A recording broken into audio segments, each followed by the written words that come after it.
Hi, everybody. Good afternoon. Welcome to today's Cathedra webinar. We're coming to you live on June 5th. For any NLC webinar first-timers here today who don't know, our Cathedra webinars get their name from the Creek word for learning. Today, you'll be learning about admissions and occupancy, and this is the third day of a 5-day series. You're learning from Cheryl A. Cosley. My name is Brooke Warrington. I'm the Training and Development Specialist here at the Native Learning Center. We're also thrilled you could be with us today. If you could follow along as I read the disclaimer aloud. This webinar provides a summary of fundamental concepts, requirements, and/or procedures within the allotted 90 minutes. The material discussed does not illustrate all possible scenarios that could be applicable. We also have our copyright infringement law picture here. Just a friendly reminder that the materials are protected by copyright, trademark, trade secret, and other intellectual property laws.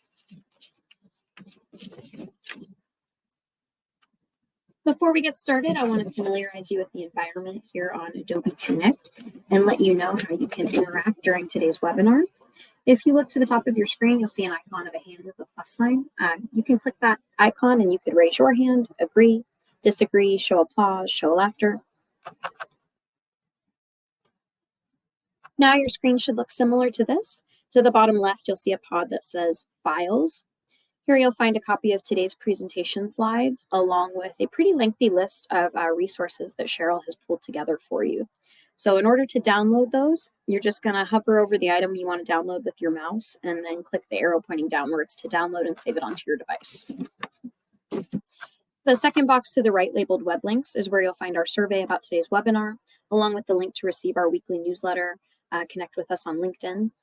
And also included down in that web links is a link to both the day 1 and the day 2 recordings of this webinar series. So if you missed either day 1 or day 2, you can access the recording through those links that are in the web links box. And then finally, all the way to the right, we have the chat box available. This is how you'll communicate with the instructor and the NLC staff throughout today's presentation. Know that Cheryl does prefer questions to wait until the end, because usually she'll end up answering them anyway as she goes through. But if you want to send them in just to kind of remember them, that's fine too. Just know we'll go through them at the end. If you have any questions for me, anything kind of tech support issue or NLC related, you could send that into the chat. But know that most tech support issues can be solved by just exiting and re-entering the meeting room. We'd love to know who's present today on the webinar. If you could all get the chat box going together now by sending in your name, where you're joining us from, tribal affiliation, and your work or your role in Indian country. And then with that, it is with great pleasure that I introduce today's webinar instructor, Cheryl Cosley. And Cheryl, I'm going to hand it off to you now.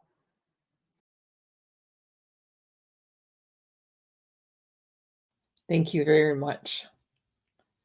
So welcome back to Admissions and Occupancy, day 3. Today, you're going to do a lot of questions. So get your mouses ready, or however you're going to do this, your buttons. Welcome and good afternoon. I just got done smudging, so hopefully everything is going to go nice and smoothly, although it's really, really storming here. Hey, at least we're not getting snow. So as before, my information is at the beginning and the end of the presentation, should you guys ever need anything. Quickly again, my name is Cheryl Cosley. My Anishinaabe name is Redbird Woman. I'm a Loon Clan from Keno-Shinkoning, which is Place of the Pike. It's the Bay Mills Indian Reservation. We're located at the top of Michigan, and we're a Ojibwe or Chippewa people. I served as Director of Housing for 28 years for my tribe, and during that time, I served with the National American Indian Housing Council. I started as the secretary, went to the vice chair, did that for 12 years, and then for an additional 4 more, I served as a 2-term chairperson. Also served with the Great Lakes, the 31 tribes surrounding the Great Lakes, the housing authorities, and did that for as chairwoman for 7 years. And I've been doing and providing training and technical assistance for a little over 5 years now, all over the country. But I was well traveled on the national board anyway, so I've pretty much seen. I don't want to say I've seen it all, but I've seen a lot. So hopefully you'll learn something for this. The objectives real quickly: how to understand NAHASDA, some of your policies, your program requirements, how it's going to impact your A&O, what counts as income, staffing requirements, calculating adjusted income, house payments, intake, application process, the importance of keeping those and maintaining those organized files, verification requirements needed to ensure fairness and consistency in your selection process, and how good collections actually contribute to the sound management of your housing organization. Presentations, exercises, that's what we're going to do a lot of today, and there's a lot of participant materials for you there.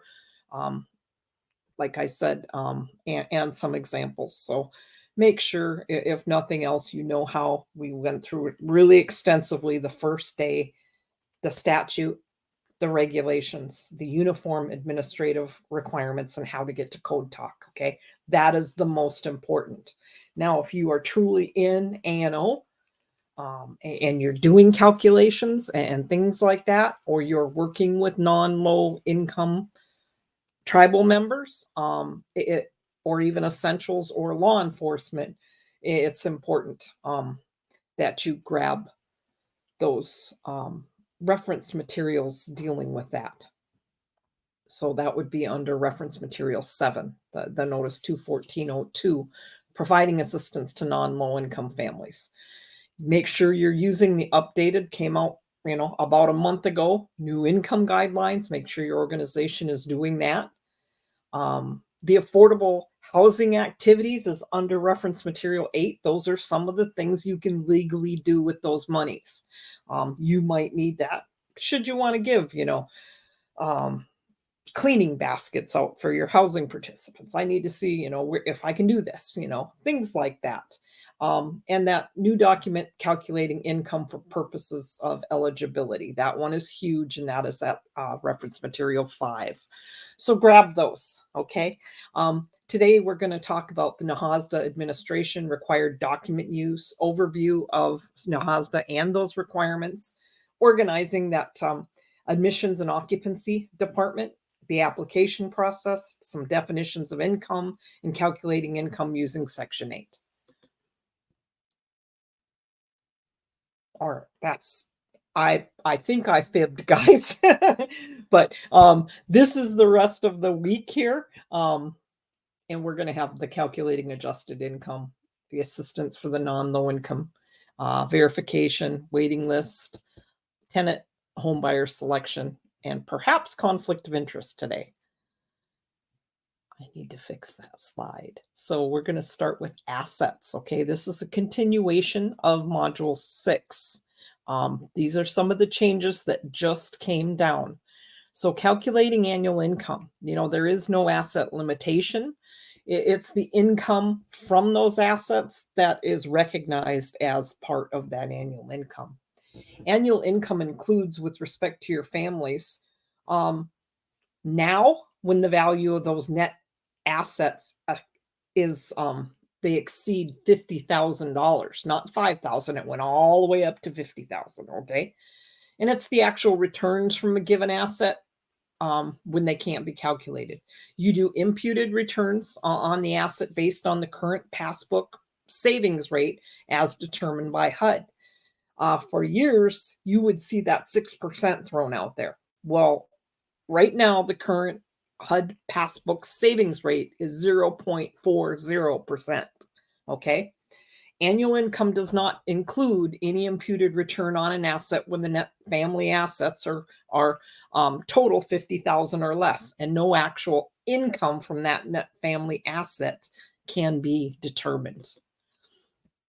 So some assistance programs require that families actually spend down their assets before they can participate. There is no asset limitation for participation under NAHASDA. Income from assets, however, is recognized as part of that annual income that you calculate under the Part 5 definition. So to comply with the Part 5 rules regarding assets, you have to know, what to include as an asset, how to compute the market and cash value of those assets, how to determine the income from the asset to be included in annual income. So under treatment of assets,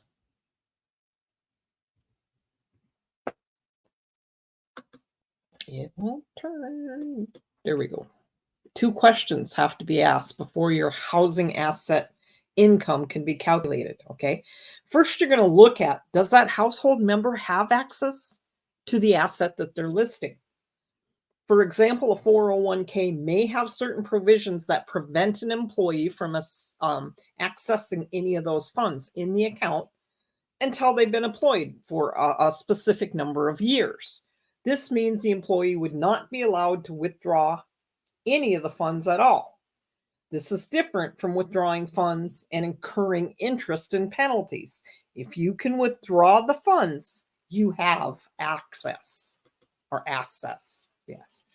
So, second is the total cash value of your household assets, 50,000 or more. If the total value of the household's assets is less than 50,000, it's not necessary to perform those third-party verifications on those assets, and the household can self-certify as to the total value of the assets by signing an under $50,000 asset certification form. So I have one on here that came from public housing, okay? And there's many examples out there already because they've been complying with the Section 5 a little bit longer than we have. I would expect to see more. Find one that you're familiar, or I wouldn't say familiar with, confident in using. Shop around and look, or design your own. Also, if that total value of your assets is less than 50,000, then only the actual income from those assets, if any, is counted. If the household's total assets are valued at over 50,000, then each asset will need to be third-party verified, and the income from the assets will be determined by comparing the actual total income from the assets and then that imputed income using HUD's 0.40% passbook rate. So I'm one of those people where if I can't see it in writing, I was always taught ask, show me that in writing. So I kept seeing that 6%, and I reached out to a guru basically who has been around forever, and she's like, I said, how do you get that rate? She said, Google it. I'm like, what do you mean Google it? I don't want to tell all of these participants in my class to just Google something. There has to be a mechanism for that. So I went all the way up to the head of grants management. I went to the Seattle office because I've known him for years and years there. And I said, show me where we're getting this rate from. And he had to go all the way up the chain. And that's the one he came down with probably about 2 months ago. And then sure enough, once we started seeing this publication out, that's the one they're using, that 0.40. So it is tied to the HUD, it's tied to the public housing side, but they don't really speak to it in any of our guidance. So that bothered me. At least in this guidance that just came down, it talks about it. So that makes me feel better. So your net family assets. Your net family assets is the net cash value of all assets owned by your family after deducting reasonable costs that would be incurred in disposing real property, savings, stocks, bonds, and other forms of capital investment.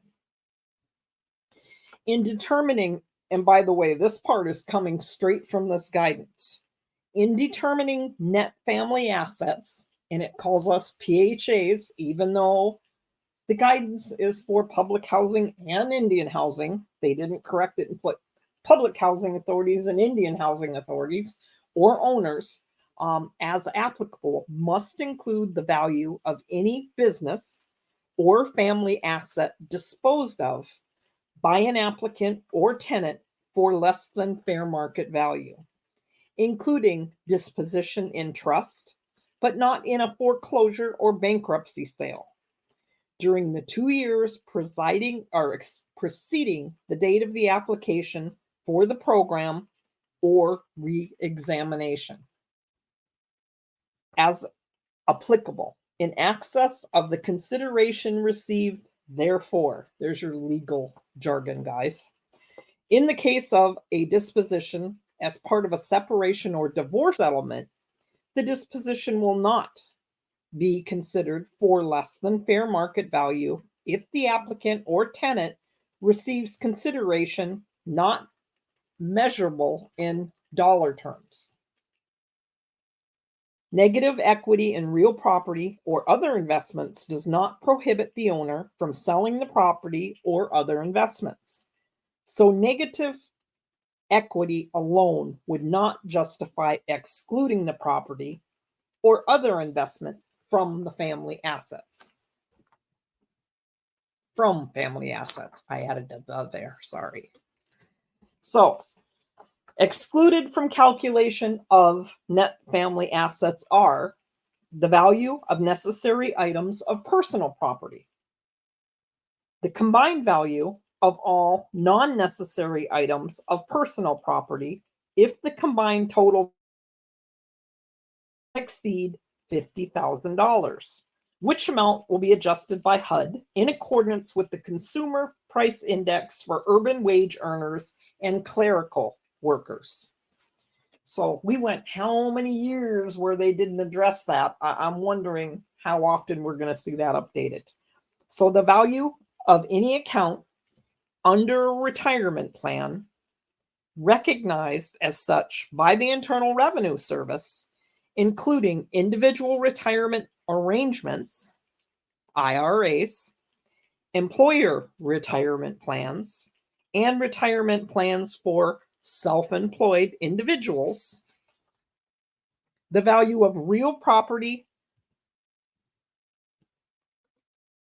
there you go, that the family does not have the effective legal authority to sell in the jurisdiction in which the property is located, any amounts recovered in any civil action or settlement based on a claim of malpractice, negligence, or other breach of duty owed to a family member arising out of law that resulted in a family member being a person with a disability. The value of any Coverdell education savings account under Section 530 of the Internal Revenue Code of 1986, the value of any qualified tuition program under Section 529 of such code, the value of any Achieving a Better Life Experience, ABLE, account authorized under Section 529A of such code, and the value of any baby bond account created, authorized, or funded by federal, state, or local government. Any interest in Indian trust land. Equity in a manufactured home where the family receives assistance under 24 CFR 982. So it refers to that in there in a couple of times. And Part 982 is the Section 8 tenant-based assistance housing choice voucher program. Equity in property under the home ownership option for which a family receives assistance under 24 CFR Part 982. Family self-sufficiency accounts and federal tax refunds or refundable tax credits for a period of 12 months after receipt by the family. Oh.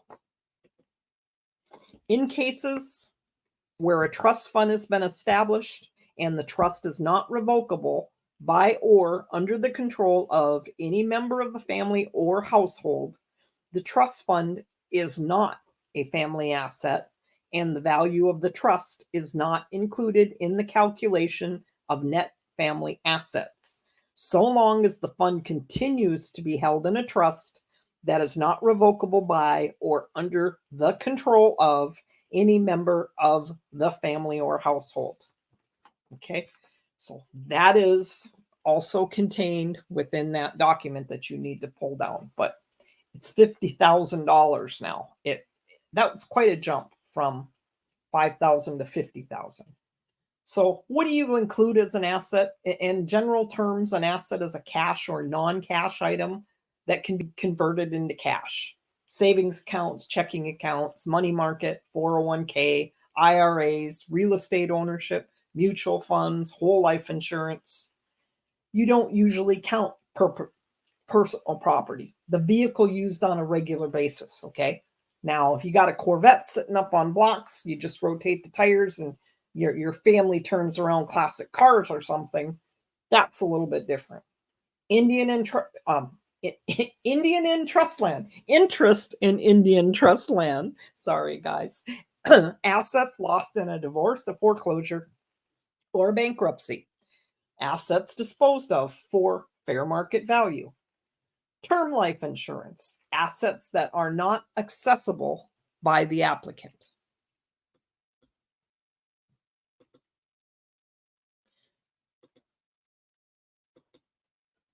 It is the interest earned, okay? The interest on the savings account, not the value of the asset that is counted in annual income.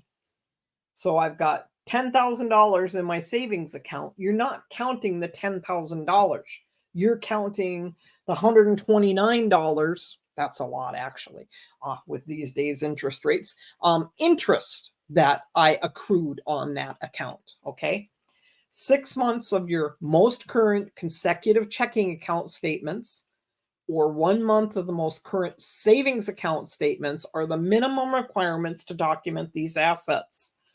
All pages of those statements must be included. So, net family assets include cash held in your savings and checking accounts, safe deposit box, homes, etc. For savings accounts, you use the current balance. For checking accounts, you use the average balance for the last 6 months. Assets held in foreign countries are still considered assets. Revocable trust include the cash value of any revocable trust available to the family. Equity in rental property or other capital investments include the current fair market value less any unpaid balance on any loans secured by the property and reasonable costs that would be incurred in selling the asset. Penalties, broker fees. If the person's main business is real estate, then you count any income as business income. Do not count it as both an asset and business income. What if they own and rent houses and have 2 businesses? Well, Bessie, you would have to take that into account. You should also perhaps have a policy that if they're in that type of business, they don't need to be in your low income housing. If they can, I have seen that they cannot own any other property. That's up to par. Now something that a cabin or whatever, is going to be different. But I have seen policy where they prohibit them from owning 2 different residences, especially in a home ownership portion of it too. And the 2 other businesses, you're supposed to track all of their assets from those businesses, or you go in there and you get those estimates depending on what type of recertification you're doing, the IRS line, or so. Your net family assets include stocks, bonds, treasury bills, certificates of deposit, mutual funds, money market accounts. Interest or dividends earned are counted as income from the assets, even when those earnings are reinvested. The value of the asset can go up or down the day or before or the day after you calculate that rent. And multiple times during the year. They can assess the value of those assets at any time after your authorization for release of information has been received, and your tenant can come in and ask you to do an interim recertification. Okay, I just lost a whole lot of money. I think I will be paying less. And you do that for them. Especially if that decrease in stock value could result in a decrease in rent. So individual retirements, 401ks, KIOF, accounts are included when the holder has access to the funds, even though a penalty may be assessed. If the individual is making occasional withdrawals from your account or that account, determine the amount of the asset by using the average balance of the previous 6 months. You don't count those withdrawals as income. Assets produce little or no income as an imputed, and an imputed income can be calculated based on a passbook rate that is applied to the cash value of all assets. Assets disposed of at less than market value, the amount to be included as an asset is the difference between the cash value of the asset and the amount that was actually received, if any, in the disposition of that asset. If your individual that you're dealing with does not have access to the asset, okay, can't cash out till they're 21 and they're 17, you don't count it. If the total value of the assets is less than 50,000, then only the actual income from those assets is counted. So asset cash value is the market value less reasonable expenses required to convert the asset.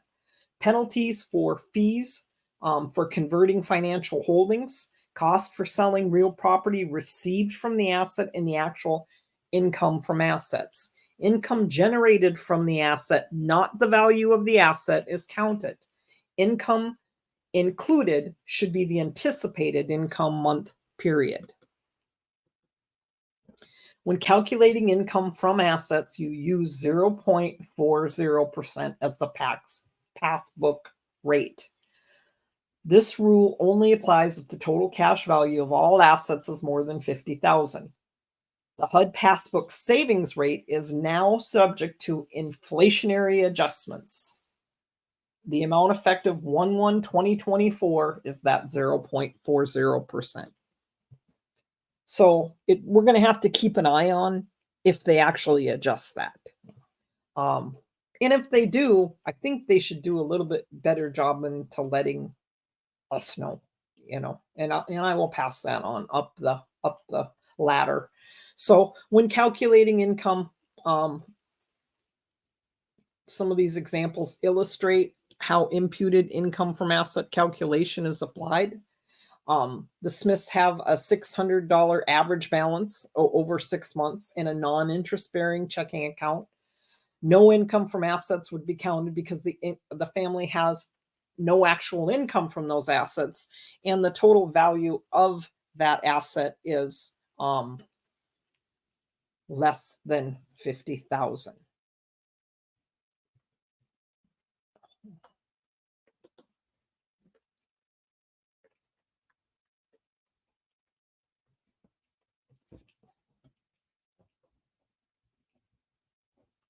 Sorry.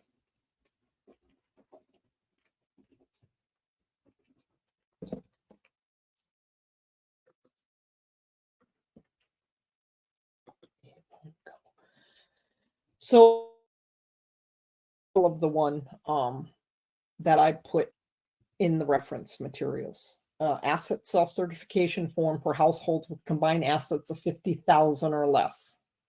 You can go and try to find anyone you want or make one. But they ask, money market, checking account, annuities, brokerage accounts, internet-based assets, lump sums not included, i.e. lottery, inheritance, vehicles not for regular transport, RVs, campers, etc. So you might want to consider putting that in there. That's up to you. But there's a lot of different ones. I've actually seen some of them that call to find out about cryptocurrency and Bitcoin. That's a little bit heavy. So that's up to you guys. But you probably have to redo your form. So you use a form for calculating assets and income and AGI. So this form that is as an example in here does not include the excessive travel deduction. So you can't really use this form. You need to add that on there because that's a statutory deduction. Okay. For a while, people really didn't think it was, and it is. So this is a template for calculating total household income and adjusted gross income. But I noted there too, does not include excessive travel expenses deduction, not to exceed 25 per family, not, not per person. It's per family per week. Can't exceed 1,300 a year for employment or education related travel. That needs to be added to this form if you're using this form. And that's it basically is a walkthrough of how you calculate. So annual income, the gross income of all adult household members that is anticipated to be received during the next 12 months. Minors, earned income is not included, unearned income is included. Foster children, income to care for these individuals is not included. Live-in aids, no income is included. Absent household members, even though if, like I said, if you're using them for that household size to qualify, then you have to count it. So income from self-employment, cash assets withdrawn, or salaries paid to household members from businesses must be counted. Negative net income from businesses is not counted. Assets, no asset limitation. Income from assets is recognized as part of annual income. So calculating those income methods, families have a variety of pay schedules and sources of income. Identify that your client's pay schedule for each source of income that they receive. You select your appropriate rate calculation based on the pay frequency. Did they get paid hourly, bi-weekly, bi-monthly, monthly? It all makes a difference in that computation. You calculate each source of income, add the results from each source to determine a family's gross annual income. I still do have this in the binder full of my A&O stuff. Hourly wages are times 2,080 in a year. Weekly wages are times 52 weeks in a year. Bi-weekly, if they get paid, there's 26 pay periods. If they get paid semi-monthly, there's only 24. If they get paid monthly, there's 12. And yes, I have seen all of these types, so people still get different depending on where they're at, So the overview of the methods to calculate income: totally hourly paid before deductions, multiplied times the hours per week times 52 weeks in a year, divided by 12 months. So $10 an hour times they work 35 hours a week times 52 weeks in a year, divided by 12, comes out to $15.17. So weekly, it's the total weekly paid before the deductions. 52 divided by 12. They make $750 a week times 52 weeks in a year, divided by 12 months, comes out to $3,250. Bi-weekly, total bi-weekly pay before deductions times 26 divided by the 12 months in the year, or 1,000 times 26 divided by 12, comes out to 2167 monthly. Semi-monthly, total semi-monthly pay before deductions times 2. So 1,200 times 2 comes out to 2,400 monthly. Monthly, it's the total pay before deductions. There's no calculation needed. If they are self-employed, the average adjusted gross income, or AGI, from the tax returns and or profit and loss statements by the number of months of income that was counted. So 70,587 divided by, this was a 24-month period, came out to 2,941 monthly. So Mr. Smith gets $10 an hour, 32 hours a week. He only works 48 weeks a year. He'd come out to $15,360. Mr. Adams, well, he gets $9 an hour, but he works 40 hours a week, and he works every week of the year. He makes $18,720. Mrs. Jones, $7.50 an hour. She only works 25 hours a week. She works every week of the year, times 52, $9,750. The household's annual income would be $43,830.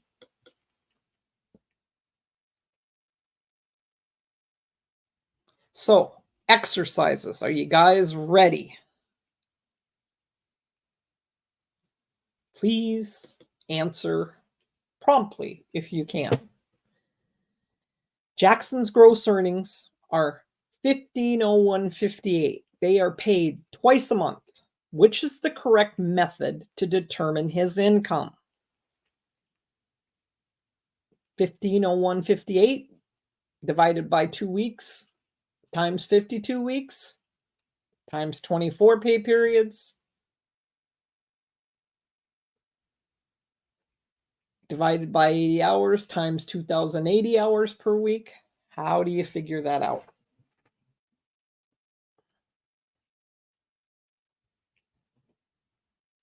Twice a month.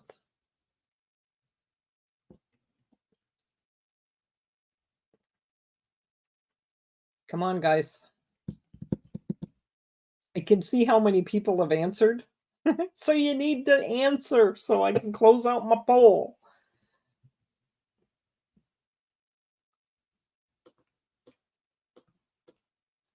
Okay. End the poll. And the answer is B. It is 15,0168 multiplied times 24 pay periods because it gets paid twice a month. Comes out to 25,237.92. Okay. Jean works at the Tribal Health Center. As a record specialist, she earns $10.25 an hour for a 40-hour work week. What is her expected annual income? Okay. We all know it's 1025. Are you going to multiply it times 40 hours, 160 hours, or 2,080 hours? Times 50 weeks, times 12 months. How are you going to do it?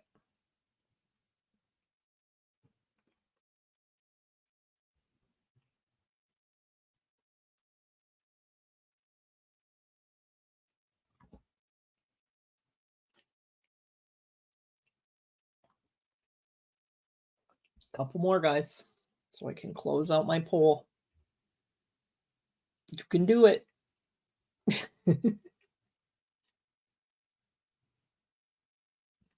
Okay, getting ready to end it.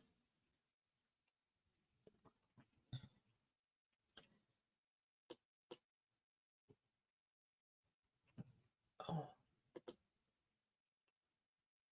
So the correct answer is $10.25 an hour, which we knew, times 2,080. Remember on that little paper I told you to download or save or put in your binder? And that's how many hours are in the year. And that comes out to 21,320. So your correct answer is C. So Sally works at the tribal daycare. She's paid $10 an hour. Because her hours vary from week to week, she submitted the following 4 pay stubs for the month of June. Which is the correct method to calculate Sally's expected income? You're going to take her total earnings and divide it by 4 weeks, multiply it times 52 weeks in a year. You're going to take her total earnings and multiply it times 12 months. Or are you going to take her last week of earnings, $340 a week times 52 weeks in a year?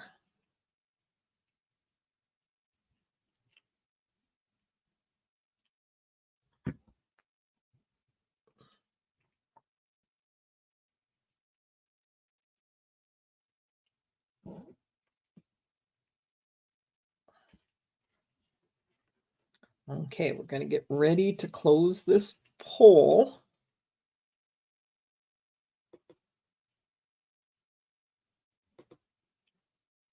So the results, we have a mixed bag, 10, 1, and 1. Your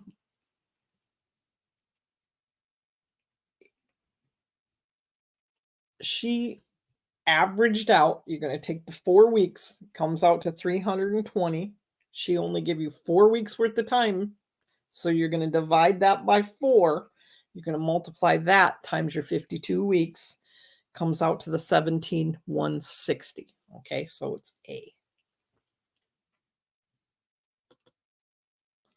Tom Smith works at the tribe's maintenance department. His wife Lisa is a cashier at the tribal store. Their 16-year-old son Tommy is a full-time student and he has a job at the local subway. Tom's mother, Nana Sue, lives with the family and receives Social Security. Their earnings are listed below. Tom gets $25,000 in salary. Lisa gets $13 an hour, works 30 hours a week. Nana Sue gets $400 a month. Tommy gets $11 an hour, and he works 20 hours a week. Whose income is included in determining the household income?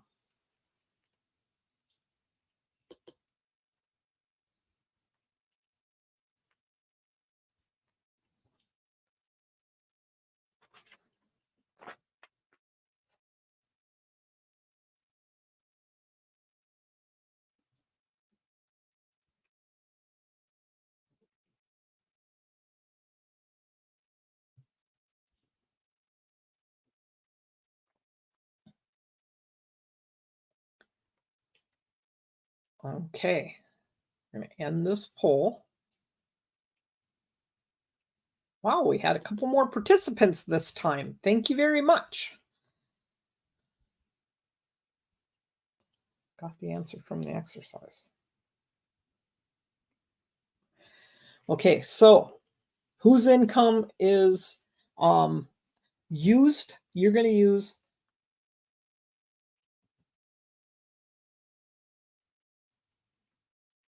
Tom, Lisa, and Nana Sue. You don't use Tommy because Tommy's a minor. Okay. Let's see. Sam Case works as a firefighter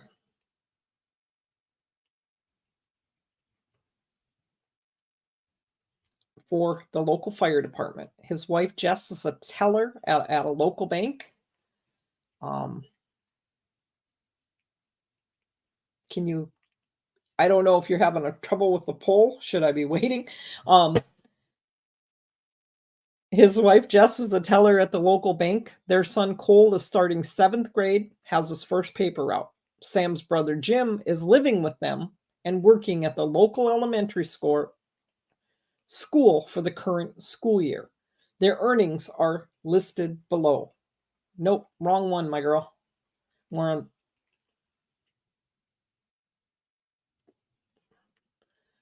Whose income is included in the family's annual income? There we go. Sam, Jess, Jim, and Cole, Sam, Jess, and Jim, or Sam and Jess?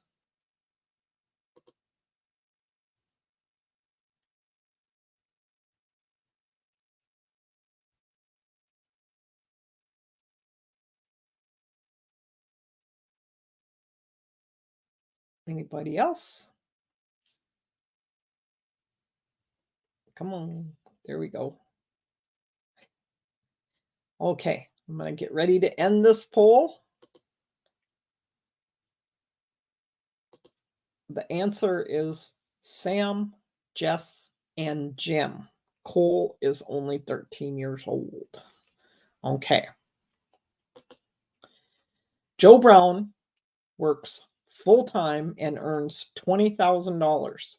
His wife Amy works full-time and earns $25,000. They have 4 children, including 2 foster children, all under the age of 13. They receive $500 a month per foster child. What is the family's annual income?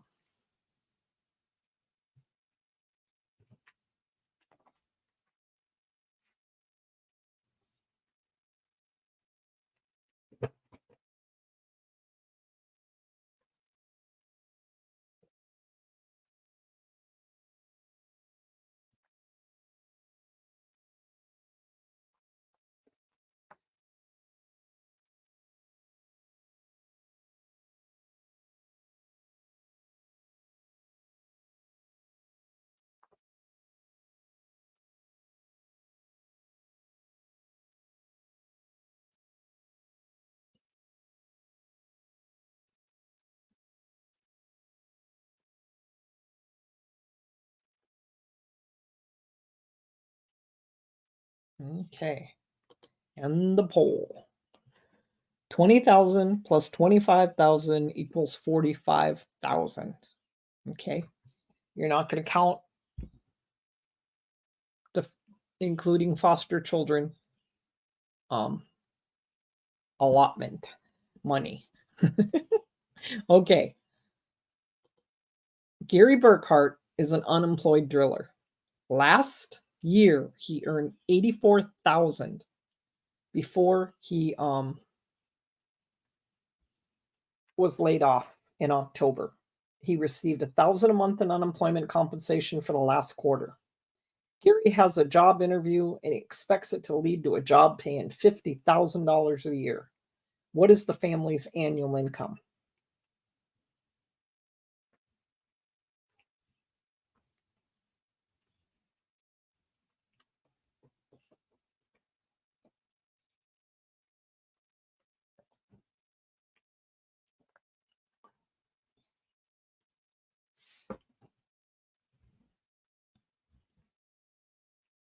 Couple more, you guys.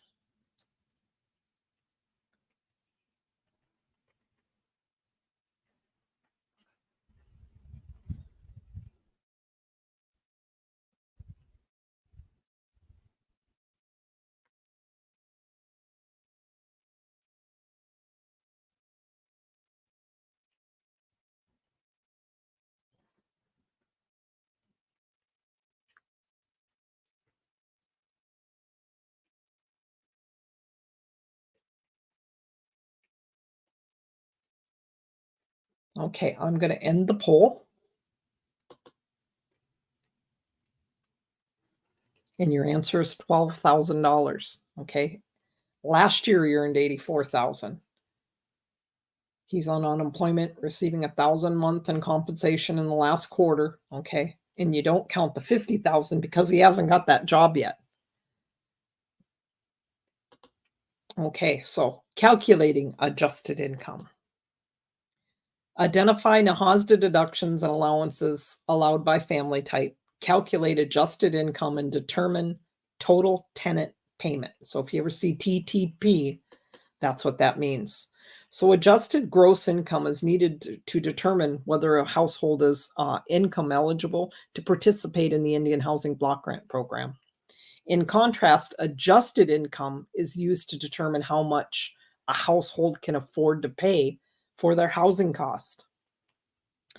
Payments made by a low-income family for rent and homebuyer payments in a lease purchase unit cannot exceed 30% of the adjusted family income. And you can read about that at the regs 1124. Adjusted income is defined as the annual family income remaining after deductions that are permitted under NAHASDA. To calculate adjusted income, the recipient takes the gross income and makes deductions for the following exclusions. And you can read about them in NAHASDA section 4. So that means you go to the statute itself. Okay. So $480 for children under 18, persons of disabilities over 18, and full-time students over 18, as long as that student is not the head, co-head, or sole occupant. Okay. $400 for an elder or disabled family. Medical and attendant expenses over 3% of income. A dependent deduction for youth under 18 and family members residing in the household who are over 18, which are either full-time students or persons with disabilities, are allowed the dependent deduction.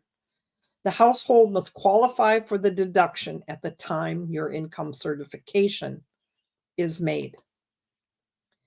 Special rules, okay? So you always have to look at, are they the head of the household or the co-head or the spouse or the sole member? You have to be in that position to qualify for some deductions, and you can't be in that position to qualify for some deductions. So you always have to look at who's receiving the deduction and what position they play and what role in the structure of that household. Okay. So adult students living away from home. If the adult student is counted as a member of your household in determining your household size to compare to your HUD income limits, the first 480 of the student's income must be counted in the family's household income. Note, however, the 480 does not apply to a student, again, if they are the head of the household, the sole occupant, or the co-head, okay, or spouse. You would have to count all of their income. To count the adult student as a household member, the adult student would need to be verified as a dependent, usually on the parent's tax return. Remember, we discussed or kind of hit on that gets dicey sometimes, you know. Additionally, student status must be verified with documentation in the file. I would have a full-time student verification form. Okay. Those are your rules for your students. There's a $480 statutory deduction for a full-time student over the age of 18. Then if they're working, you're basically going to take the 480 back, but you're not going to count any of the money that they make, as long as they are not the head of household, the co-head, or the sole occupant. Okay. So that part is a wash, but then you're not going to count the rest of their income. So these are statutory deductions, and there is, I will say, a lot of slippage in this area. As you could see, even in the form that was on there, they didn't have it counted. Okay. NAHASDA deductions say that you give all of these deductions out. Not one, not part, not you can have one and you can have not the other. And I've seen that too. Childcare expenses that enable a family member to work or to go to school. Okay. Actually, I think it reads even to look for work, but then you should have something like unemployment use to prove that they're actually seeking work, actively seeking it. Earned income of minors under the age of 18. You don't count it. Travel expenses not to exceed $25 per family per week. You should have a policy. It's an excess travel expense, and you have to determine what your distance is, okay, to qualify for that. Remember, it's per family, not per person. 25 a week, can't exceed $1,300 in a year. Our nearest town is a little bit from any point on the res, 20 to 25, 26 miles away. We use 20 as our point of reference, anything in excess of 20 miles. You write your own policy, or your governing body writes your own policy for that excess expense. That's where the local college was. That's where a lot of people worked if they weren't with our casinos. You need to, put whatever policy. I required a Google map from their home address to either their place of employment or the local college there. Okay. Other exclusions provided for in your local housing policies.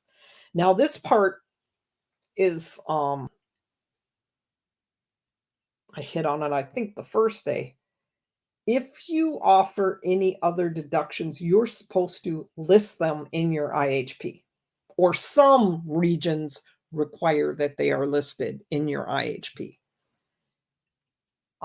Especially if you give more than the standard deduction. Okay.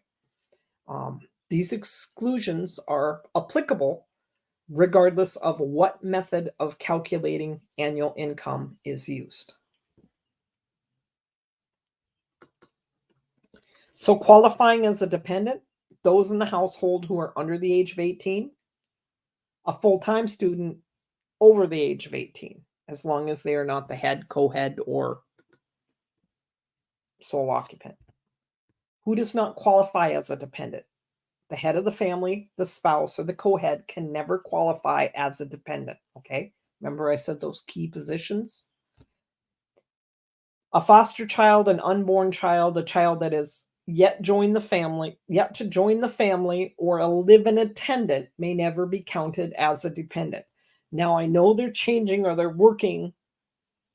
There's language in here that has to do with foster children. We're going to have to see if that still applies, okay? So when more than one family shares custody of a child and both live within your assisted housing, only one family at a time can claim um, the dependent deduction for the child. The family with the primary custody or with custody at the time of the initial certification or annual recertification would receive that deduction. If there is a dispute about which family should claim the dependent deduction, the family should refer to available documents such as copies of the court orders or an IRS return showing which family has claimed the child for income tax purposes. If they can't come up with a reasonable answer, you don't give the deduction. You cannot give that to both of them and you can't split it. Okay. That's a touchy one. Most of the time, one of them will say, "Ah, give it to them." So elderly or disabled family deduction. A $400 elderly or disabled family deduction should be allowed only if the head, co-head, or spouse is age 62 years or older, or a person with disabilities, okay? That's where we have more slippage. Mother-in-law might live with them. That doesn't make it a disabled family unless she is the head, the co-head, or the sole occupant. Same thing goes for the disability. Your daughter could be disabled, but they're not the head, the co-head, or the sole occupant.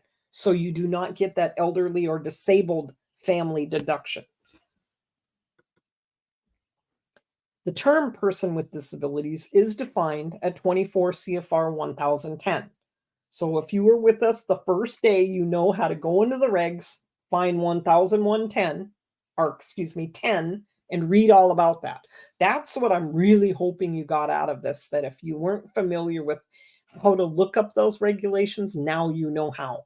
Because it always, you'll get in the guidance or, in the teachings or whatever, you're going to get those numbers and that's, you should be, okay, what does it say? Um, that's how you learn more. So that definition can be used to determine when a live-in attendant is necessary. The definition will also be used to determine which applicants are eligible to deduct their medical and attendant care expenses from their adjusted income, which in turn will affect that monthly payment. The deduction is a household deduction only if the family is an elderly couple. Only one $400 per household deduction would be allowed. Okay, you don't give it for both. If one was elderly and one was disabled, head and co-head, you don't give two deductions. Okay. The receipt of Social Security benefits or supplemental security income, SSI, disability benefits does qualify an applicant to be a person with disabilities.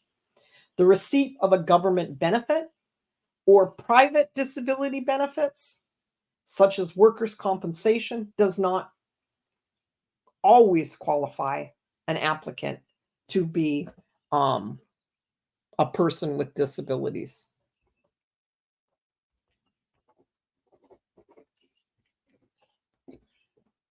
Receipt of Veterans Administration disability benefits does not necessarily meet the current HUD definition of a person with disabilities. An individual is not considered to be a person with disabilities solely based on any drug or alcohol dependence. So your disabled household. A disabled household is one in which the head, the spouse, or the sole member is the person with disabilities.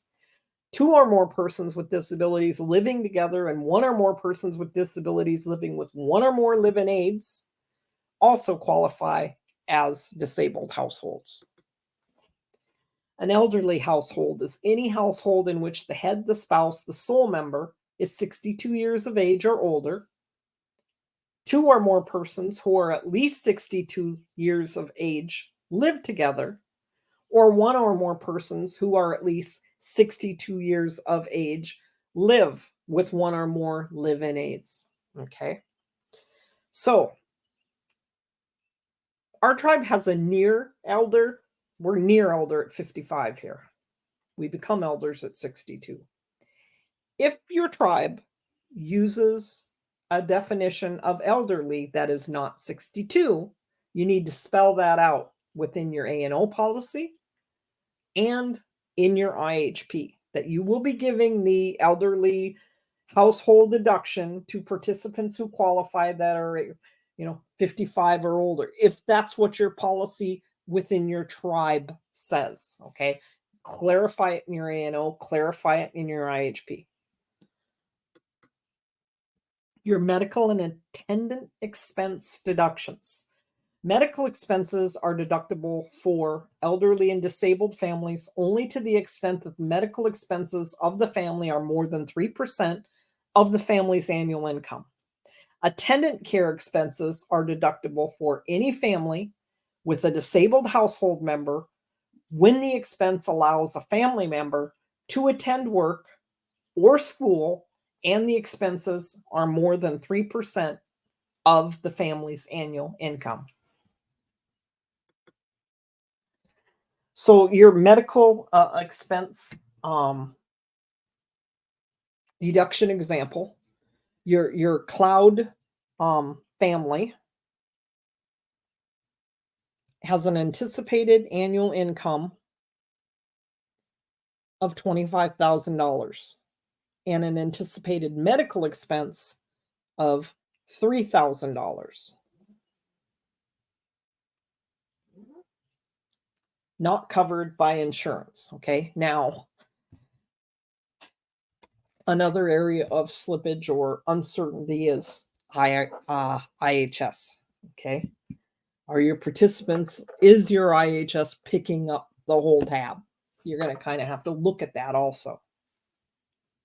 25 times 3% is 750. 3,000 minus 750 equals a $2,250 deduction.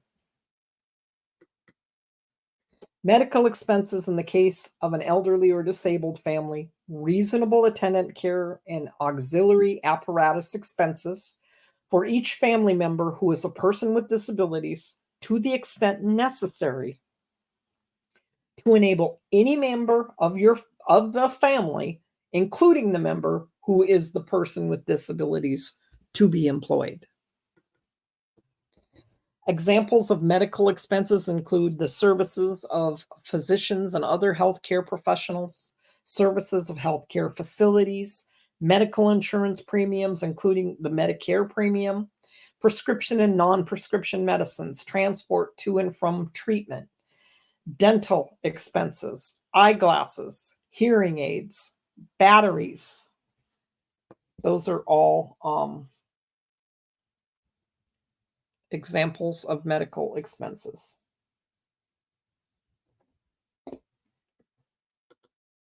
So your deduction eligibility, they're only eligible for the deduction if the expenses are paid for out of pocket by the family, not reimbursed by an outside source such as insurance, Medicare, grants by a state agency or a charitable organization. They're anticipated to be paid by the household in the 12 months following the date of that admission or recertification. So what types of deductions are permitted? If it's an elderly and a disabled family, they are eligible for all of the deductions. If it is a family who is not elderly or disabled family, they don't qualify for the elderly or disabled household. They would qualify for the dependent care, the child care, the medical. They would not qualify for the medical expenses. They would qualify for the disability assistance expenses and excess travel expenses. So your elderly household examples, Smith is 65, her husband Joe is 60. Juan is 69, Rosa is 63, and they live together. Jane Green is 92, Thomas Miller is 74, and he's there with his live-in aide. The disabled household examples, Carlos is age 25 and disabled, Fred is 42, his wife Suzanne is 41 and disabled. Daniel Jackson is 35 and disabled, his housemate Charlie, 38 and disabled, and their live-in aide.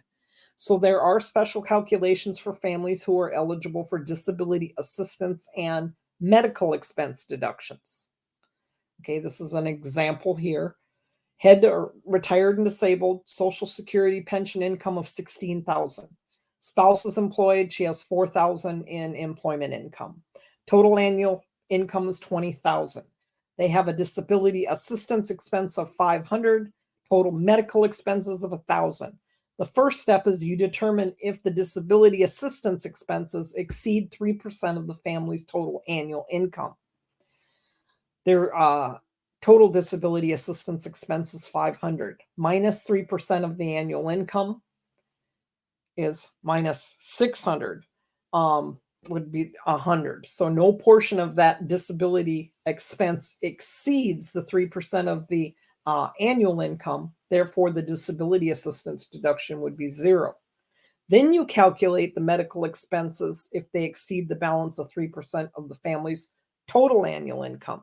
They have total medical expenses of $1,000 minus the balance of the 3% of the total annual income gives them an allowable medical expense deduction of $900. So you would, for each one of these deductions, you should have it written out with somewhat of a policy and what you specifically require. So childcare expenses enables a family member to be gainfully employed. The amount deducted should not exceed their employment income, okay? It's to seek employment, to further his or her education, as long as that amount is not paid or reimbursed by anyone. Child care expenses incurred to permit a family member to work must not exceed the amount earned by the family member made available to work during the hours for which that child care is paid. So you can't charge child care from 7 to midnight every night and work from 8 o'clock in the morning until noon. Okay, it's got to match up there too. My niece and my nephew, my great niece and my nephew, who are twins at Halloween. The document the child care expenses to be deducted. The household must identify the child or children who are going to be cared for. Identify the family member who is unable to go to work or to go to school because of the child care. Demonstrate that no other adult household member is available to take care of the child or children. Okay, now you have to be reasonable here. If there's a 19-year-old living in the house and they work at the casino at nighttime, just because they're available during those hours doesn't mean that they should be babysitting because they need to sleep. Okay, always take into mind the other remaining adult household members. Okay, especially if they're night shift workers or whatever. Identify the child care provider and provide documentation of cost. So have a child care verification form. Okay, only time this could backfire on you, well, sort of backfire on you or them, is if the child care provider is another one of your tenants and not claiming that income. Then they might not be too happy about it. Have your policy for your excessive travel. The allowance for the benefit of families who must travel long distances to and from work or school. Important to remember that this allowance can only be allowed for excessive travel for employment or education purposes. Must be reasonable, cannot exceed 25 per week for the entire household, not per traveler, 1,300 per year maximum. Make sure you have, as I talked about earlier, your criteria within your policy. So that total tenant payment, the amount a tenant is expected to contribute for rent. based on the percentage of adjusted income. For your NAHASDA programs, it cannot exceed 30% of the monthly adjusted income. Utility allowances are not required by NAHASDA, okay? They may be required or allowed by you as a recipient. They used to make us offer them. They don't anymore. Not under NAHASDA. So when you're building a new project, that's something you really take into consideration and do. How much is it going to cost me to provide those utility allowances? So adjusted income, the purpose is to calculate the monthly house payment subsidy, calculate monthly house payments, rental assistance, etc. Adjusted income is derived by subtracting any of the 5 deductions or allowances or any other ones that you have passed that apply to the household from the household's annual income. The household eligibility for deductions depends in part on what type of a household it is. Not all households are eligible for all deductions. You take their annual income, you subtract those allowances. That equals their annual adjusted income. You take the annual adjusted income, you divide it by the 12 months in the year, that gives you the 12 or the monthly adjusted income. You take the monthly adjusted income, multiply that times 30%, and that is the most the family can pay. Now, if you start out with an annual income of 0, that's the most you can charge them is 0. And I went to 3 different ONAP offices, and I've, posed where people have said, well, it's an admin charge. Okay, if it was a mutual help program, they allowed an admin charge. If it's your rental program, 30% of 0 is 0, and you will get in trouble come your monitoring for charging those families. If that's how that math works out. That's why we get the money for low-income Native Americans. So assets valued at $50,000, passbook rate of 40%. Here's another one for calculation. So your anticipated income tips practice summary. So the requirements for determining whether the family is eligible for assistance and the amount of rent the family will pay require your housing staff to project or estimate the annual income that the family expects to receive. Several ways to make this projection. The following are 2 acceptable methods for calculating the annual income anticipated for the coming year. Calculate the annual income based on their current income. Generally, current circumstances must be considered in order to determine that anticipated income. The projected annual income is calculated by annualizing current income that may not last for a full 12 months. Unemployment compensation should be calculated assuming the current circumstances are going to last for 12 months. If changes occur later in the year, you do an interim recertification, and it can be conducted to change the family's rent.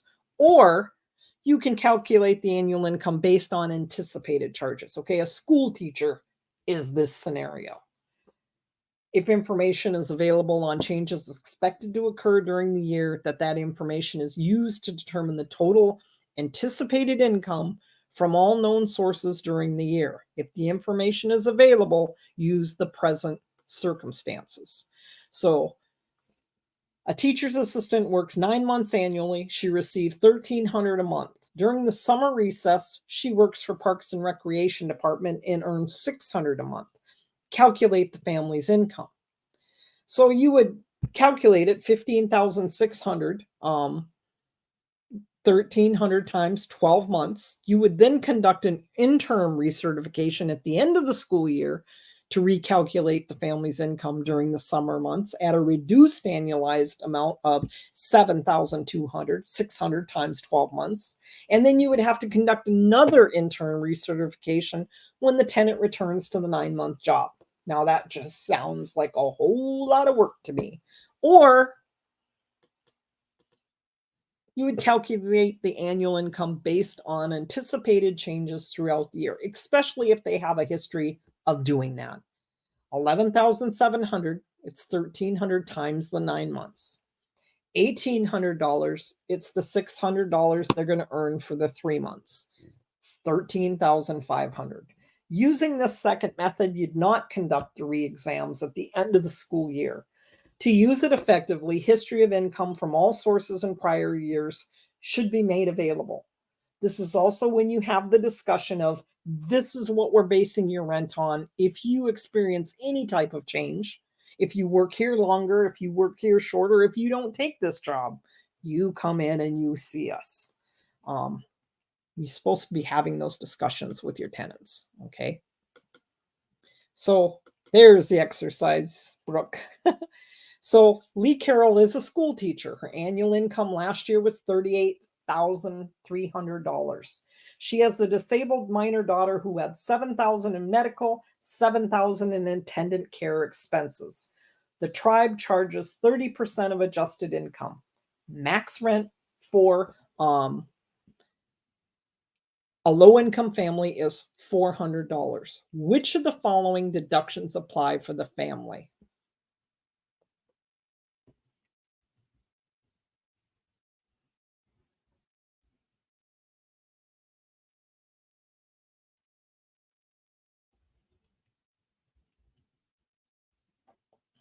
Elderly, disabled, dependent, medical, attendant care, child care, travel.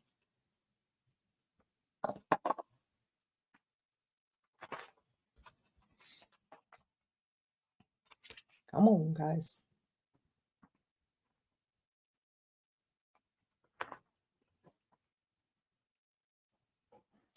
And I think I kind of made a mistake, guys, because I didn't find a way to have multiple choice, I don't think.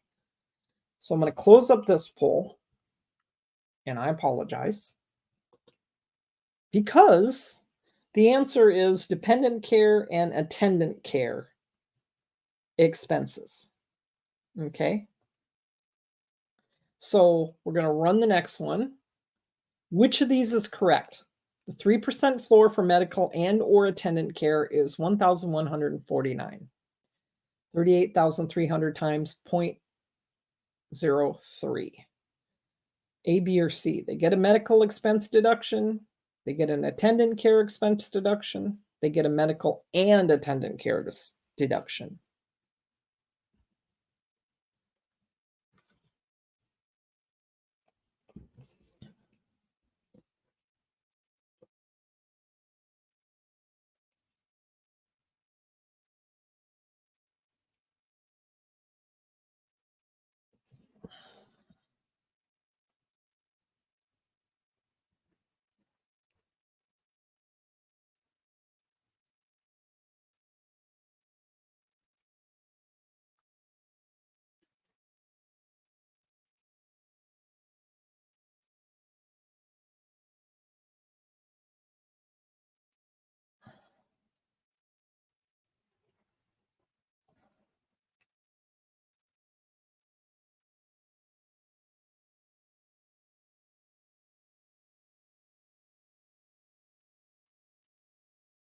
And Jay Cortez, I'm going to have to look back on the slide.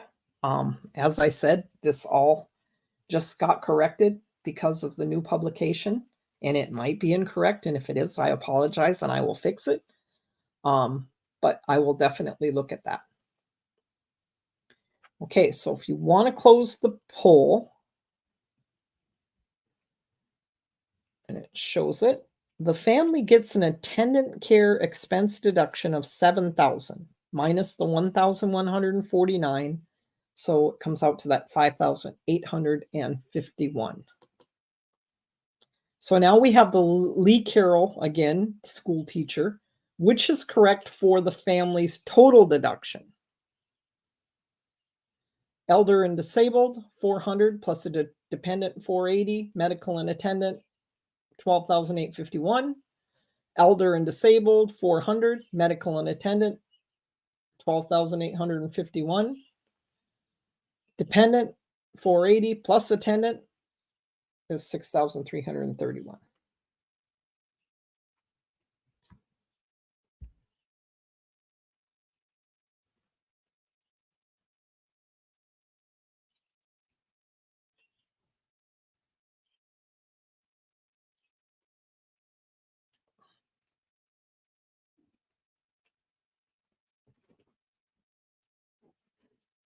Brooke, can you tell me what slide I'm on?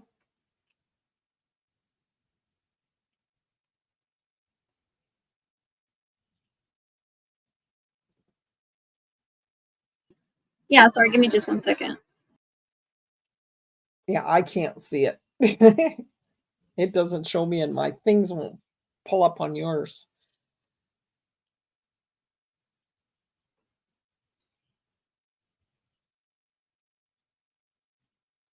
Come on, guys, couple more of you, and we'll close it out.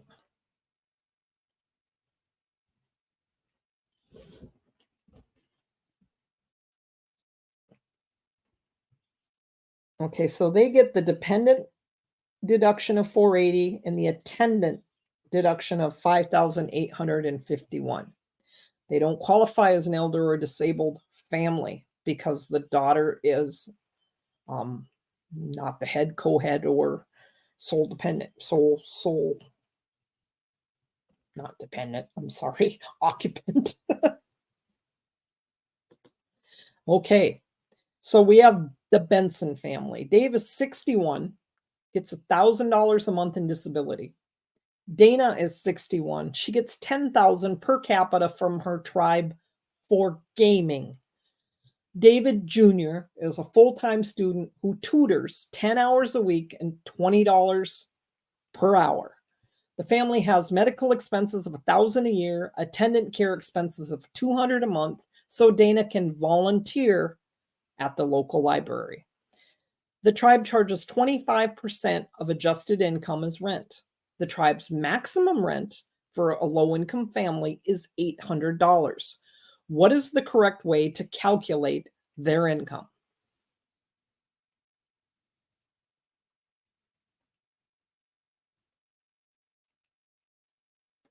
You're on slide 97, Sharon. Okay, thank you. No problem.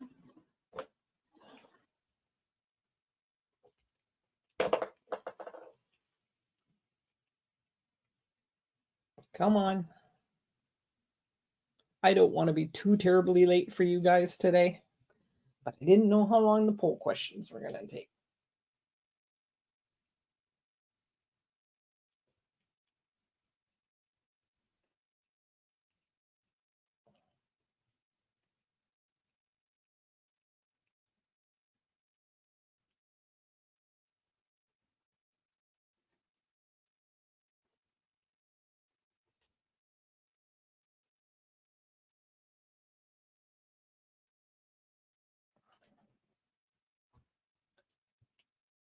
Come on, two more of you at least.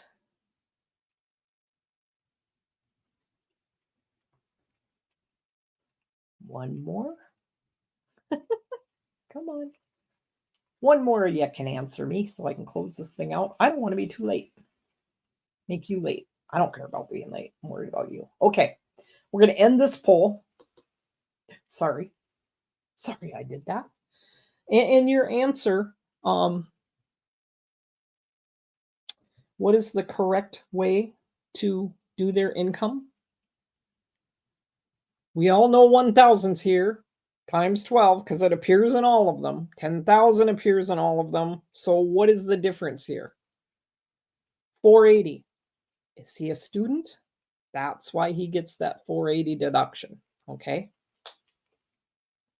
So your answer is B.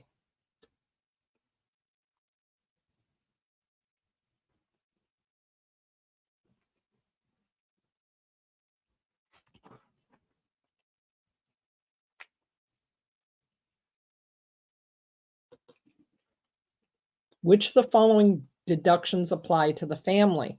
Now, I don't think you have a way to answer them all. This is where we kind of probably screwed up here. Okay. We walk through this. They can do multiple answers now. Can they? Okay. And the Yeah. last one, Awesome, thank you.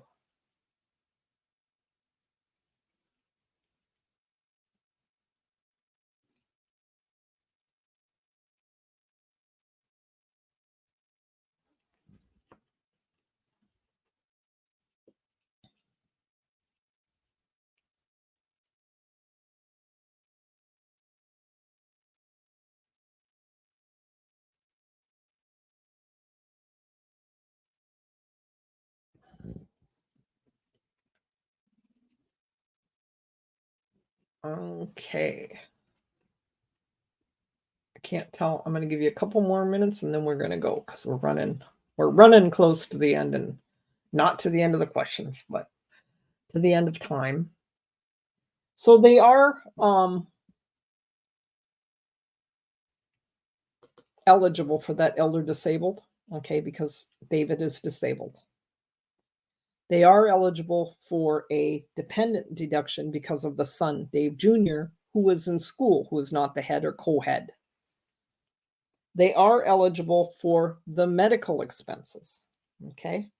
Now, they're not eligible for the attendant care expenses because of the fact that it's to volunteer.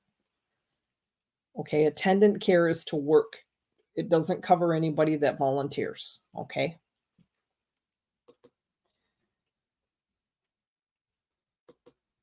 So, which is correct for the family's deduction? Elder disabled, dependent, medical attendant, dependent, plus medical.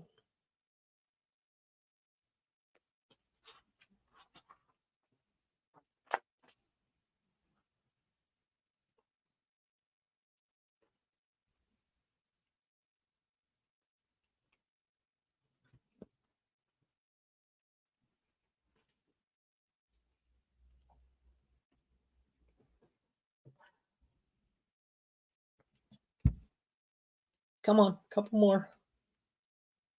Trying to get you out on time, guys.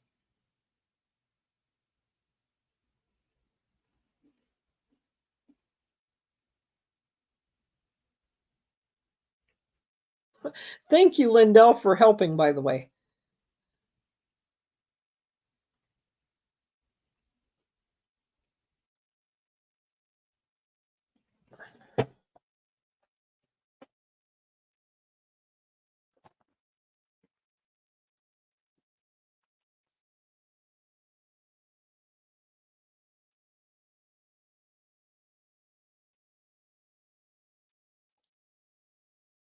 And Jay Cortez, you are correct.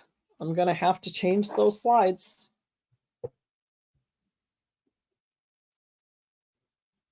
You want to teach? I could use you. Change the Benson family.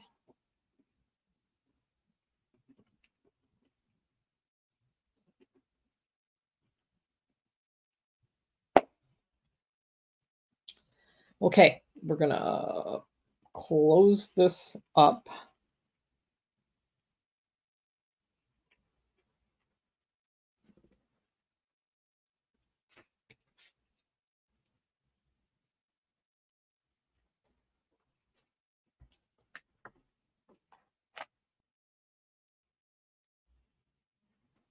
C, elder, disabled, 400, dependent, 480, medical, 325.60, comes out to 1205.60.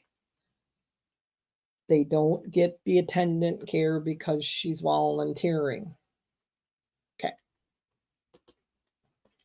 What is the family's adjusted annual, the family's adjusted annual income, adjusted monthly income, and rent payment?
Okay, come on, a couple more, you guys.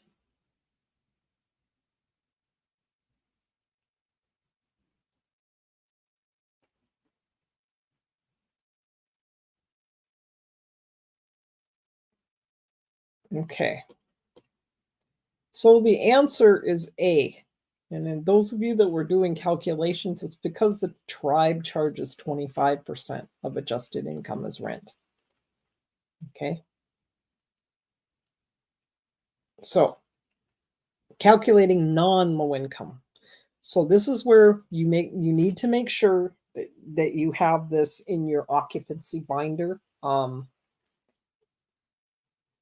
The reference material for non-low income, which is under reference material 7, because there's two different ways you can calculate your non-low income.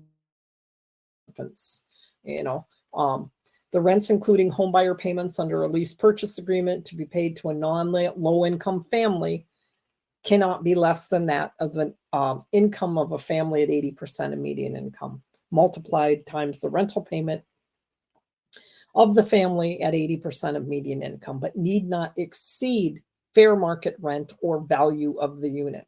So you're going to make a determination. First of all, are you going to charge fair market, or are you going to use the formula? Okay. There's also a way to find out the fair market for, your area.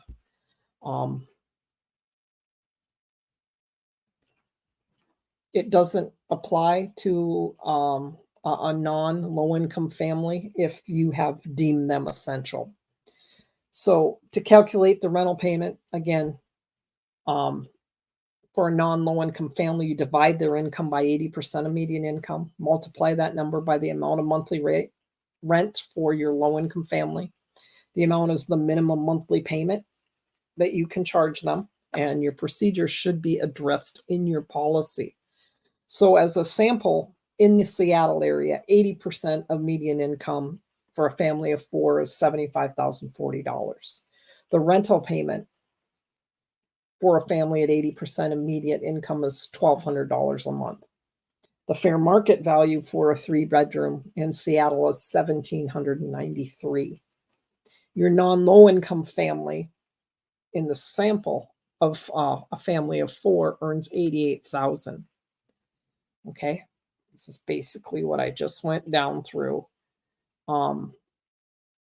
You take the non-low income divided by your low income family, multiplied times the rent at 80%, and that equals the rent of your non-low income family. I like to see things, so you take the income of your non-low income family at 88,000. You divide it by the income of your low income family at 75,040. That comes out to 1.17. You multiply that toward the low income rent. The rent at 80% is $1,200. So 1.17 times the $1,200, you would charge them either $1,404 or $1,793, depending on if you were charging them using the formula or using the fair market rent for the area.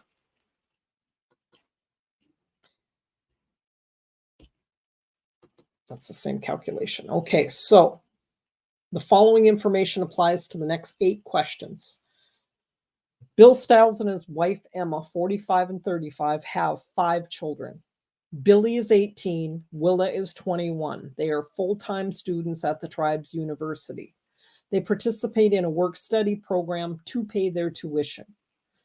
Billy earns $6,000 working at the college snack shop. Willa earns $7,000 as a clerk in the bursar's office. Emma Lou is 17. Daughter from a previous relationship. Emma received child support for her for $350 a month. Emma Lou also works part-time after school at the local donut shop and earned $100 a week last year. The couple also has Jimmy, who is 9, disabled, and Lucas, who is 7. Bill works full-time as a mechanic, earning $1,200 a week. Bill worked half of the year out of state for a big company project and received a bonus of $7,000 for his efforts. Emma stays home with the kids, but occasionally sells meat pies at the tribal office. She made $1,000 in cash last year and paid $800 for the supplies. Childcare expenses for Lucas were $600 while Emma worked on her meat pies. In addition, Jimmy has attendant care expenses of $600 for the same period. The family had medical expenses of $11,000 after Jimmy had emergency surgery, but the tribe paid for the surgery. The max payment for a low-income family is $850. What is the family's income? Did we run out of poll questions? Nope.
Okay, guys, a couple more. You please answer, because we're really going to be late. You got to answer the questions faster, and I know it's hard.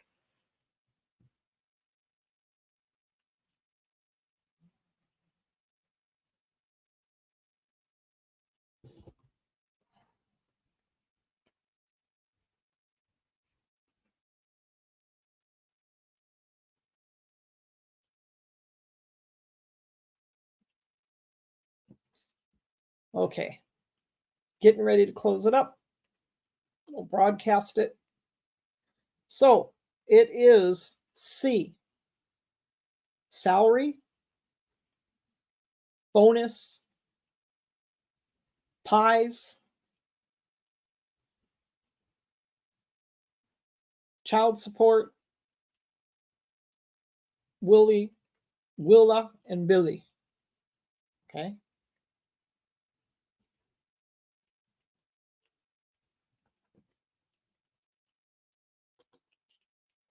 How many dependent deductions does the family have?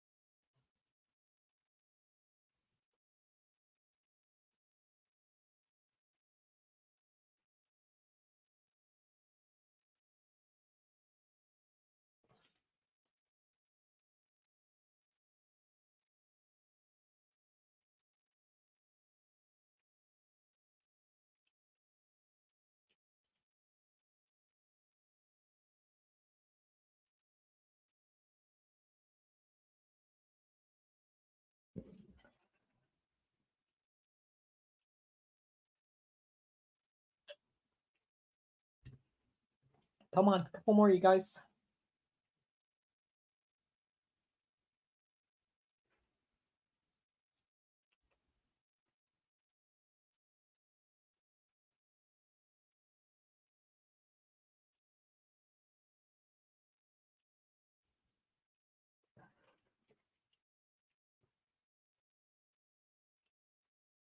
Okay, I'm going to close it.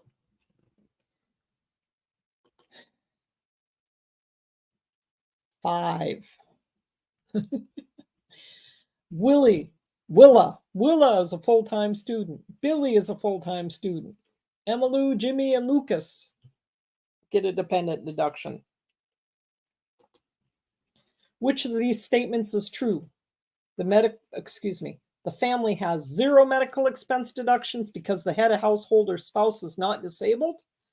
The family has $11,000 in medical expense deductions because they paid for the surgery. The family has a medical expense deduction of $10,326. $11,000 minus a 3% floor of $2,242.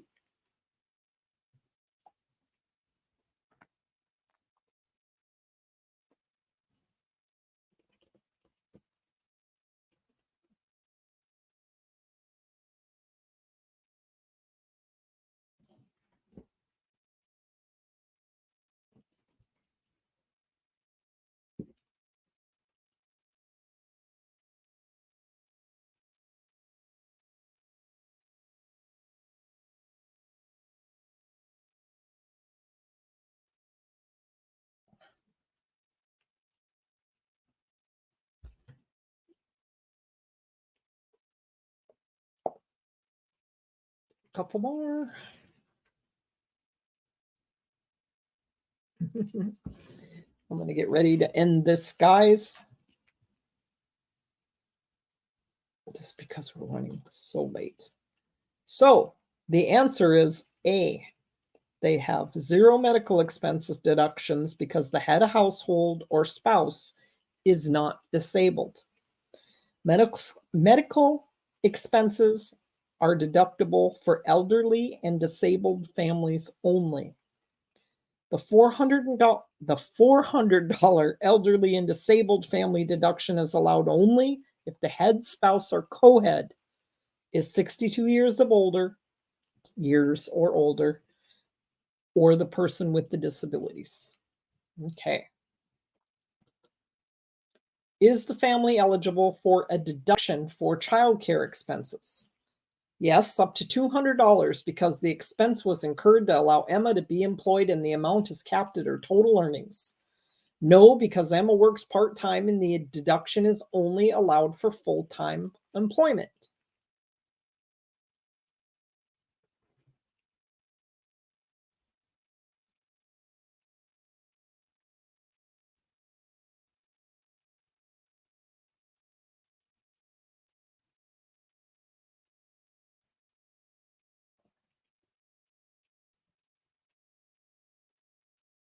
Uh-oh, did I lose you guys? I haven't even seen an answer yet. Oh, there's one.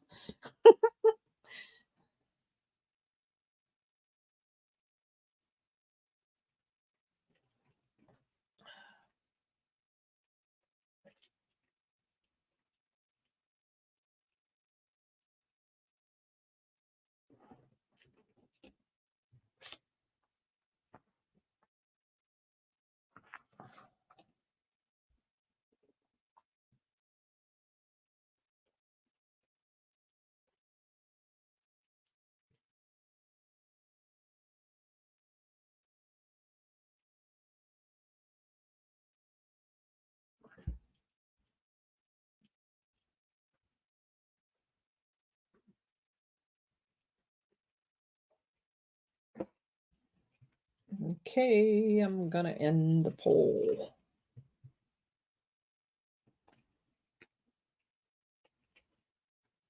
So the answer, I almost had a split there in the answers, but is A. Yes, up to $200. Remember, you can't pay more on childcare than what you actually earn. So she spent $800 on she made $1,000 and spent $800 on supplies, so she made $200. So that's what she would be allowed to deduct for childcare. Okay. You can work part-time, by the way, and get a childcare deduction. You just have to. You can't deduct more than you make. Okay. Is the family eligible for an attendant care expense deduction? Yes, up to $200 because the expense was incurred to allow Emma to be employed and the amount is capped at her total earnings. No, because the attendant care expenses don't exceed the 3% floor of $2,242.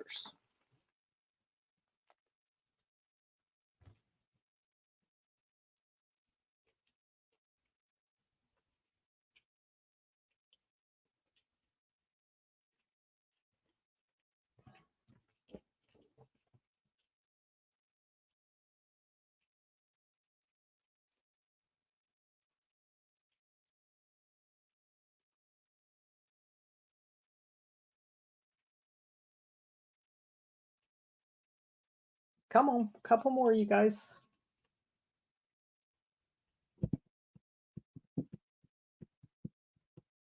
Take away.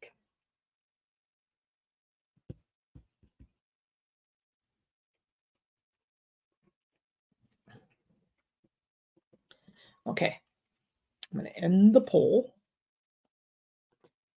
And the answer is B, no, because the attendant care expenses don't exceed the 3% floor of $2,242. If 80% of median income is $74,000, is this family eligible for admission? Yes, no, or depends on the tribe or the TDHE and their IHP on allowing families that fall between 80 and 100% of the income bracket.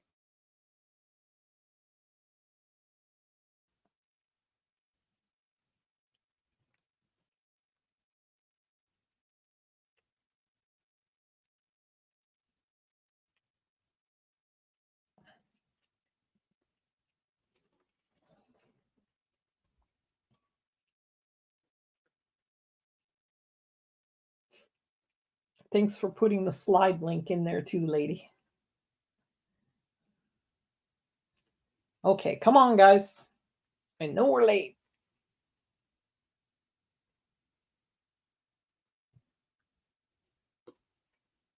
Okay. I think that's why I'm going to end it. Okay. I can't tell if the present number on the thing shows me that. So,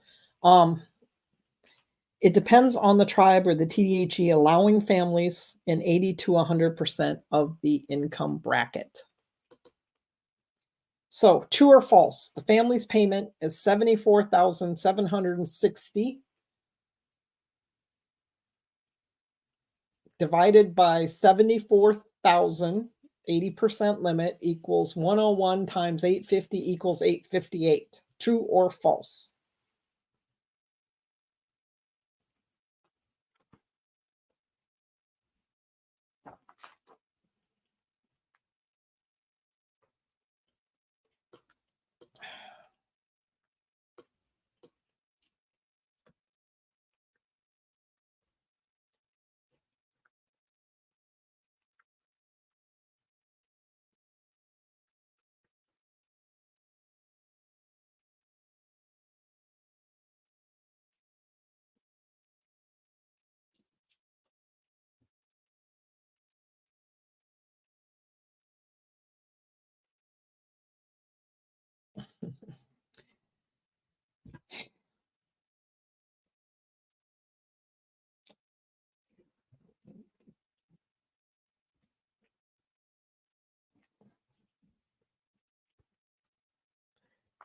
I'm going to end this. And the answer is true.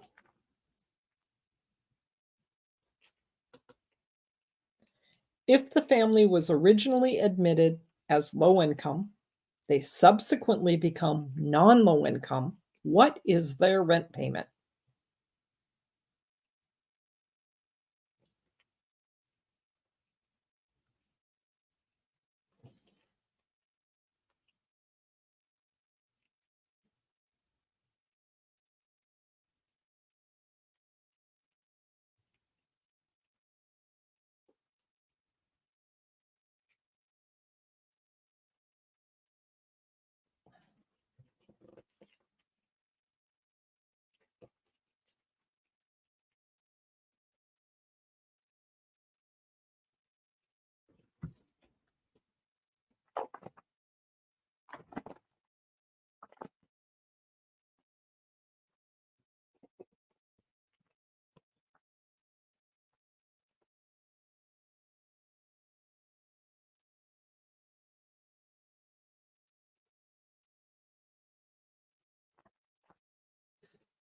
Okay, guys. We're going to end the poll, and the answer is 850. It's number B. So we got the LeBeaus. Bill, LeBeau is a medical doctor working in Minnesota. Recently divorced his wife, decided he wanted to take his life into another direction and return to his tribe's reservation. He has accepted an offer to work full-time as a doctor at the local tribal clinic. He has earned and will continue to earn $1,923 a week. His son, William, age 22, decided to move back to the reservation with his father, registered as a full-time student at the tribal college. He also got a job working part-time in a nearby restaurant where he makes $5,000 a year.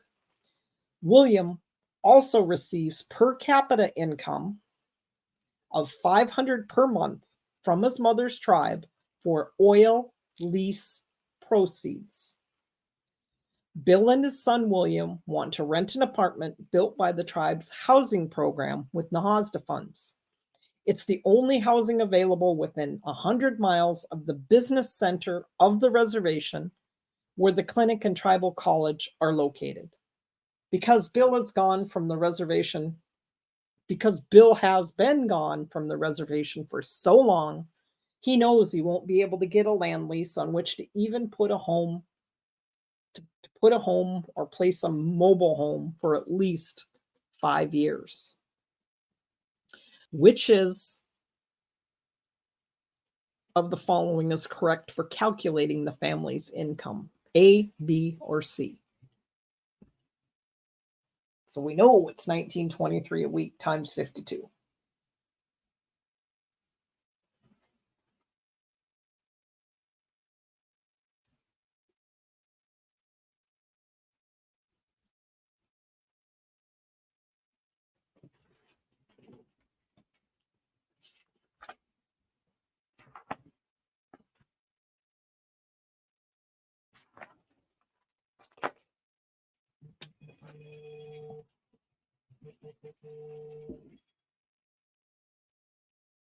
I'm teaching.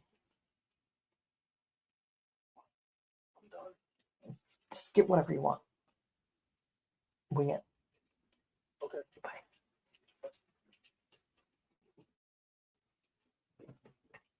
Sorry. Okay.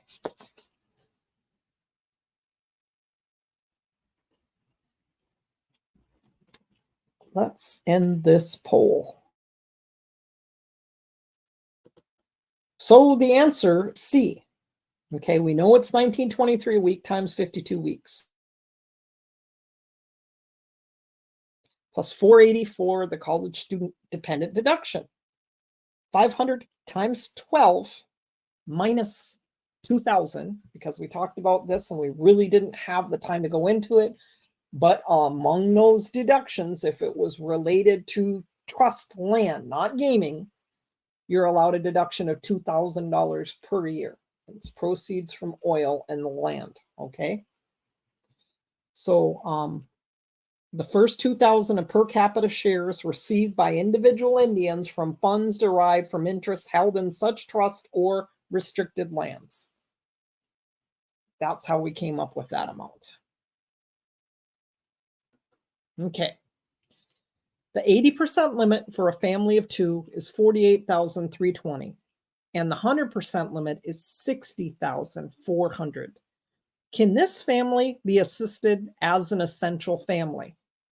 Yes, even though they are over income, they meet the definition of a family whose presence is beneficial to the Indian families in the area, and they meet the requirement that the housing cannot be met without assistance or their housing need.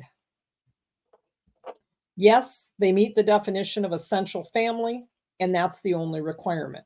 No, the income is too high.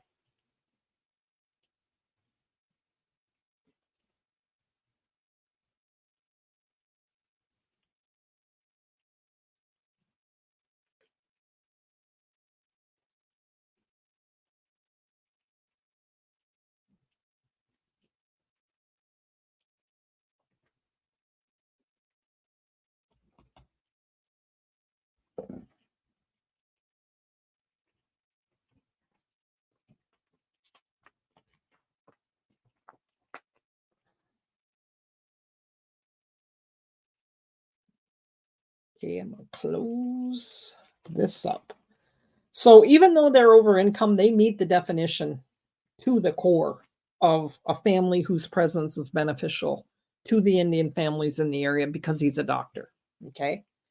Um, they also meet criteria that most of us puts in there that, you know, it is the only housing available within 100 miles of the business center or on the reservation where the clinic is located, okay, or the tribal college. So that's how he gets that criteria. How will their rent be calculated? Because they are non-low income at the time of admission, the calculation must be done to make sure they do not receive the same benefits as a low-income family. The max rent for a low-income family. Fair market rent. It depends on the tribe's policy.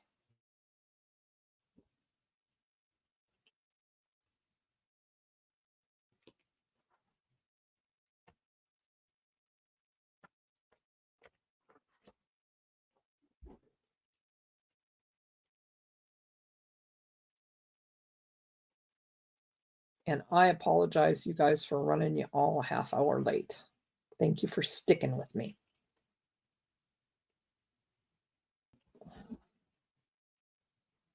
Okay. Anybody else going to answer?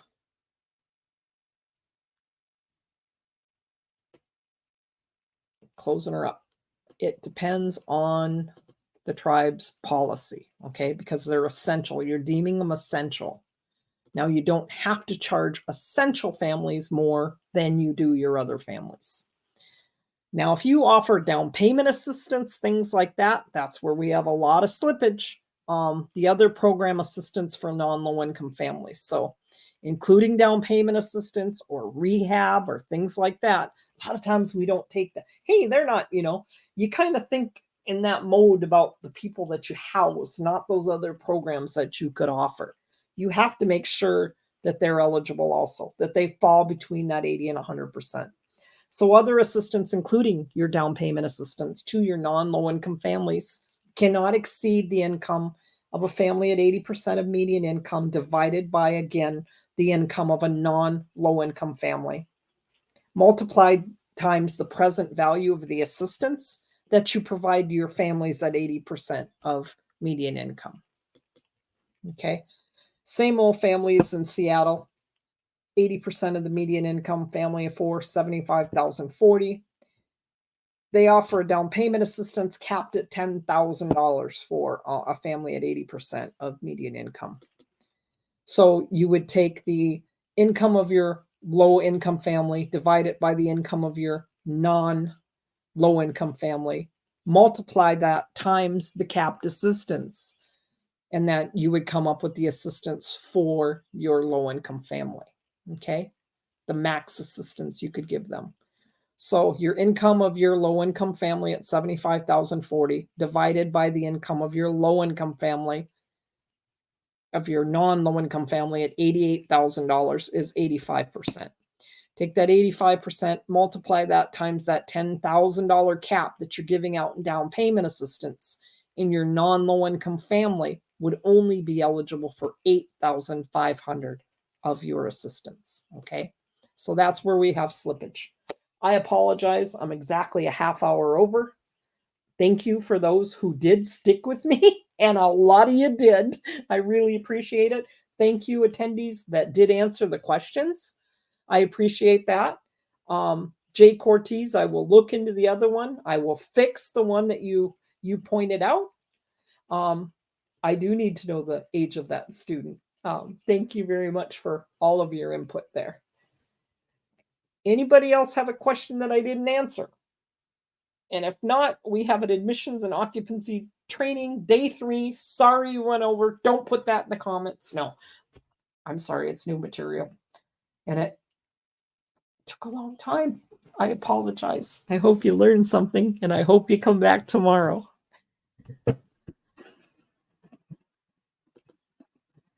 No, thank you so much, Cheryl. That was incredible. And the information is so important. And you're going over all these different updates, and the calculations are helpful as well. So no worries on going over. If anyone was kind of multitasking because we did go over, the recording is going to be available on our website tomorrow. I did go ahead and launch that feedback survey for everybody. If you could just take a minute to fill that in. Like I say, it helps us know more of what's working really well, helps us to know what can maybe use some tweaking, and they are anonymous. So feel free to be as candid as you would like.